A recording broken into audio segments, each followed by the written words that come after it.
Bienvenue au cours e-learning vitesse du module théorie de l'entraînement conditions physiques. Le développement de la vitesse dépend de plusieurs composantes que nous allons détailler dans la présentation qui suit. On distingue 4 facteurs qui influencent le développement de la vitesse. Les facteurs génétiques, comme la constitution, la mosaïque des fibres musculaires, le sexe et les prédispositions. Les facteurs cognitivo-sensoriels, comme la perception et le traitement de l'information. La sensorialité est un terme génétique qui désigne les différents récepteurs au service de la perception. La cognition désigne l'ensemble des processus de perception, de traitement et d'enregistrement de l'information.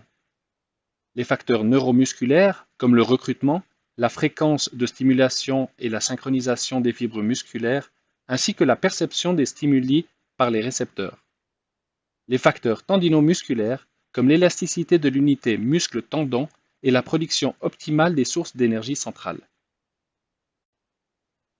On distingue 3 types de fibres musculaires. Les fibres de type 1, fibres lentes de couleur rouge, résistance à la fatigue avec un seuil d'excitabilité bas. Les fibres de type 2A-C ou type intermédiaire, fibres rapides, relativement résistantes à la fatigue avec un seuil d'excitabilité moyen.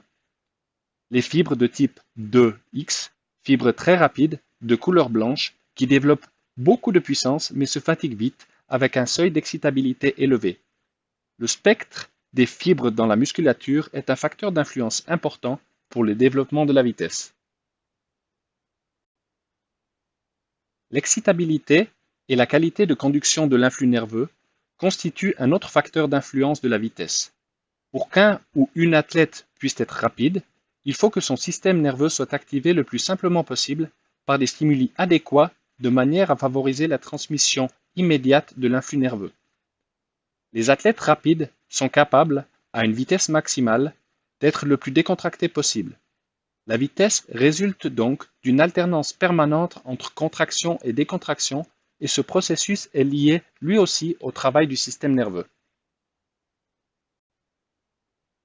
La qualité de la perception de l'information est importante pour pouvoir réagir rapidement aux stimuli. L'interaction du système nerveux périphérique et du système nerveux central joue un rôle déterminant sur ce plan. Mais pour que les stimuli puissent être perçus, plusieurs récepteurs sont requis. Récepteurs cutanés, fuseaux-musculaires et récepteurs articulaires notamment. Quand l'interaction entre les récepteurs, le système nerveux périphérique et le système nerveux central fonctionne bien, l'athlète est capable de réagir et d'agir rapidement. En utilisant et en stimulant souvent certaines liaisons nerveuses, on améliore leur efficacité. On crée, du même coup, des pistes dans le réseau neuronal. Ces pistes servent à créer et à mémoriser des programmes moteurs. Elles favorisent une transmission rapide des stimuli et permettent d'activer et de moduler sûrement et rapidement les programmes mémorisés. La capacité à recruter de nombreuses unités motrices a une influence déterminante sur la force et la vitesse. Plus le nombre de fibres de type 2 recrutées est élevé, plus je suis à même de développer de la puissance et d'exécuter des mouvements rapides, même face à de grosses résistances. Plus la fréquence à laquelle les impulsions électriques transitent de la cellule nerveuse aux fibres musculaires est élevée, plus la musculature peut se contracter rapidement et vigoureusement. Ce potentiel de fréquence influe par exemple sur la capacité qu'a un ou une athlète de décoller du sol. L'athlète qui arrive à actionner de nombreuses fibres simultanément, autrement dit de manière synchronisée, est capable d'obtenir une contraction musculaire maximale.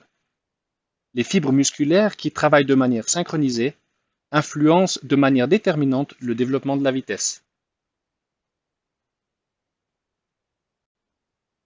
Par stiffness, rigidité en français, on entend les propriétés élastiques d'un complexe muscle-tendon. Cette rigidité permet de stocker et de libérer de l'énergie dans un cycle étirement-raccourcissement.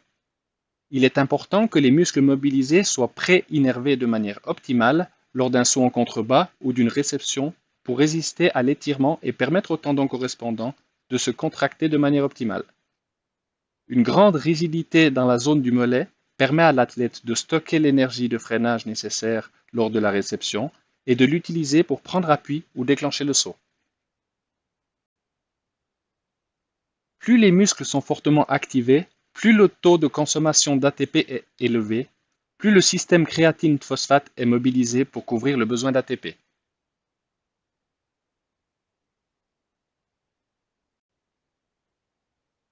Le développement de la vitesse dépend de 4 facteurs: génétique, neuronaux, cognitivo-sensoriels et tendino-musculaires. Ces 4 facteurs influencent le potentiel de vitesse des athlètes. Au nom de la formation des entraîneurs suisses, je te remercie pour ton attention.